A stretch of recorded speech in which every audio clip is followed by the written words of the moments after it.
The next episode is out.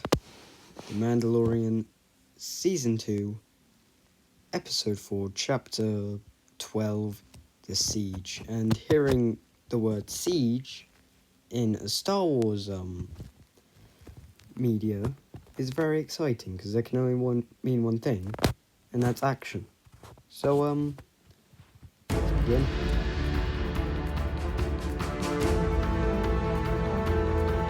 We kick off with one of the cutest things I've seen all day.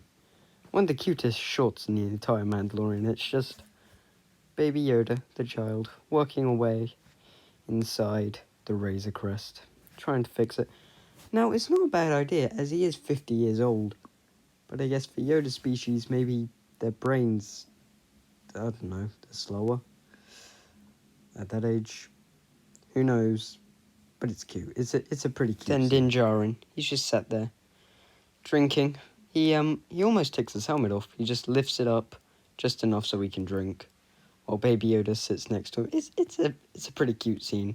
Drinking buddies, because, I mean, Baby Yoda is over 18. He can drink. Don't know if anyone would allow him, but he can drink. So that's nice. We kick off on Navarro with some Aqualish. Now, of course, we should know the Aqualish from all the way back to A New Hope, as it was Ponda Baba. So basically, they've taken over the Mandalorian hideout, and they've stolen stuff, and they're about to kill this little creature. Then Cara Dune, as the badass as she is, beats the shit out of them. And it's awesome. I love it.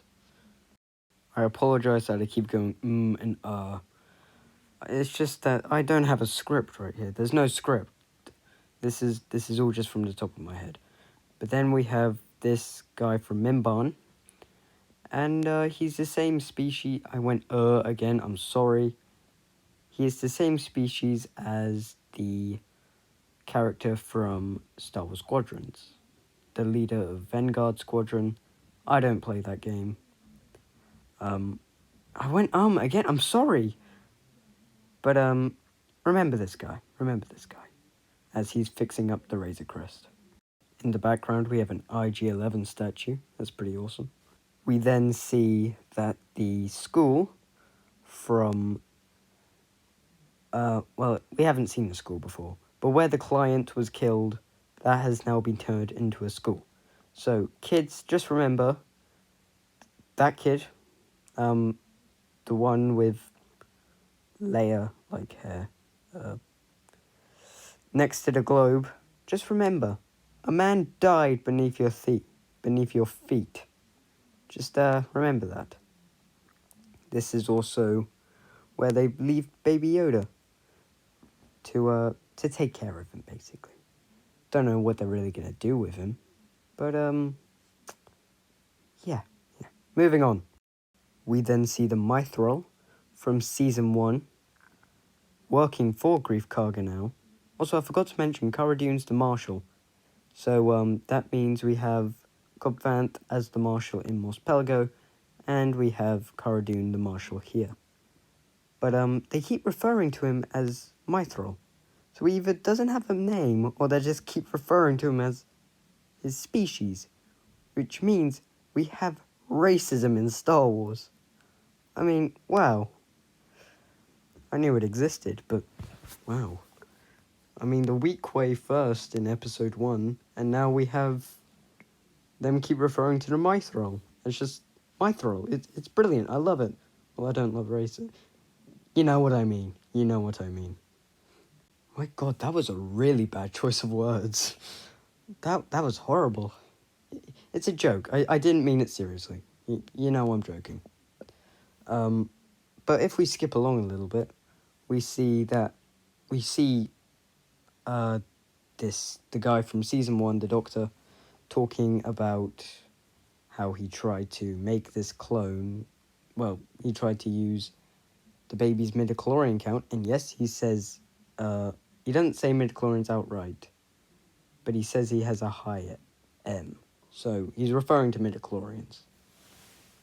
And, to put in this clone, and they find out it's a lab, basically. And they keep hinting at the First Order. So maybe the First Order is Imperial remnants that was just out in the Outer Rim.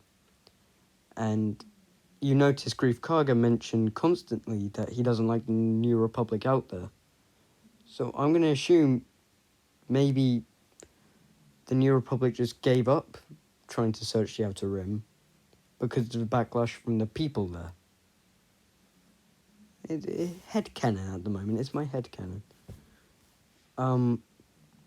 And first of all, I don't like Palpatine coming back. I don't like the sequels in general. Not a fan of Rogue One. I quite like Solo. But the sequels, only The Force Awakens, I say, is good. A good movie. But the Palpatine coming back, I'm glad that they're not just saying, oh, this everything, the sequel trilogy, that's now Legends. They're not decanonizing it. They're actually building upon it. It may not be huge, it may not be big, but I like that they're not just throwing it away. Like, that would just be the ultimate pussy move. A billionaire company just saying, oh, yeah, not canon. Well, I guess that's what they did for Legends. So, kind of harsh what they did to Legends. But anyway, off topic. Moving on. We have an awesome chase as the TIE fighters and the speeder bikes are chasing down Cara Dune, the Mythrol, and Grief Karga. And we see a TIE fighter pilot, and I thought to myself, it's been so long since we've seen a live-action Imperial TIE fighter pilot. I know that's very specific, but it's been forever. So I was very glad to see them. That was a nice view of them.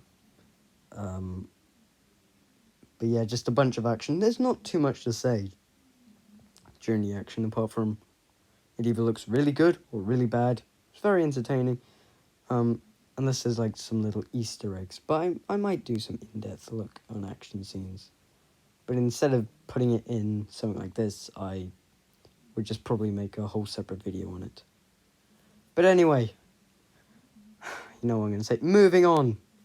We then have the New Republic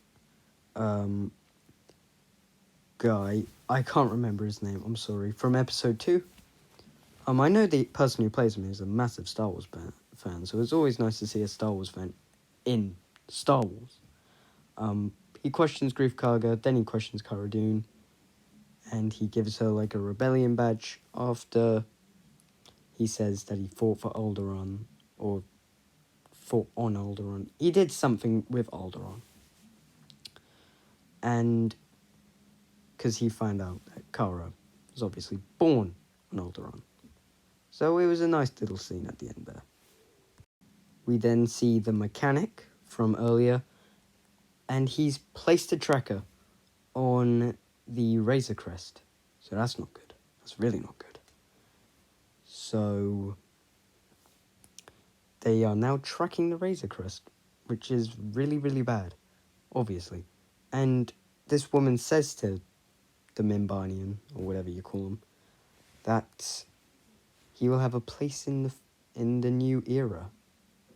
So I just keep thinking, First Order. The First Order must be coming. The Imperial remnants must be the First Order. It just makes sense. Anyway, final scene. We have Moff Gideon in a room with what looks like Dark Troopers. They were apparently from Legends. I don't know too much about them. But a YouTuber pointed it out, so I thought I also should say something. I was trying to figure them out as we were going along. I can pinpoint anything in particular. But that is the end of the siege. So that is the end of Season 2, Episode 4, Chapter 12, The Siege. Great episode. I loved it. We've only had one not so good episode. That was episode 2, but that's definitely not bad. I just didn't really push the plot forward that much. Still, this was enjoyable. It was fun. I loved seeing Cara Dune, Grief Karga, all of those characters once again. Tell me what you thought of the episode, of course, and I will see you later, soldiers. There's something I was going to say, but I've forgotten. So that's not good. But I'll see you later, soldiers. Goodbye.